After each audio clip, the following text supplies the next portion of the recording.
সাইদ যে ছেলেটা ছিল, যে ছবিটা, রংপুরের ছেলেটা, ও নিরস্ত্র একটা ছেলে। আপনি স্টুডেন্টদের উপরে গুলি চালাতে পারেন? আপনি ছাত্রদের উপরে, নিরস্ত্র ছাত্রদের উপরে কোনো অবস্থাতে আপনি গুলি চালাতে পারেন? এটার জবাব প্রশাসনকে দিতে হবে। বাংলাদেশের মানুষ এটা জানতে চায় যে আমরা একটা প্রাণের কথা বলবো, একটা দাবি তুলবো, আপনার সেটা পছন্দ না হতে পারে, আপনি বাহাস করেন আমার সাথে, আপনি আমাকে কথা বলতে দিবেন না, আমি কথা বলবো, আপনি গুলি করে মারবেন। ও একটা মায়ের বাচ্চা, ও একটা বোনের ভাই, আপনি ওকে মেরে ফেলছেন। এটা একটা কথা হলো? এটা কিছু হলো? এইটাকে আপনি বলবেন?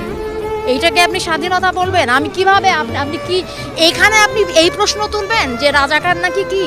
এগুলি হচ্ছে আপনারা বহুদিন ধরে এই কার্ড খেলে যাচ্ছেন, মুক্তিযুদ্ধ আর কি। আমাদের এদের অনেকের জন্মই হয় নাই তখন, আপনারা এখনো এদেরকে রাজাকার বলেন। আপনার লজ্জা করে না? আপনারা এই বাচ্চাগুলিকে এই কথাগুলি বলেন, আপনারা লজ্জা করে না যে কেন এই ছাত্র গোষ্ঠী এরকম একটা আশ্রম? আপনারা কোথায় কিছু একটা ন্যায্যতার, কিছু একটা অধিকারের কথা বললে আপনারা বলেন যে রাজাকার। আরে আশ্চর্য কথাবার্তা! আমার স্বাধীন দেশে আপনি আমাকে, আমি আমার ন্যায্য অধিকারের কথা বলবো, আপনি কথায় কথায় আমার মুখে ছুঁড়ে মারবেন রাজাকার, কথায় কথায় ছুঁড়ে মারবেন রাজাকার। এটা কি ফাইজলামি? এটা বাংলাদেশ, এটা অনেক মানুষ, সাধারণ মানুষ এখানে যুদ্ধ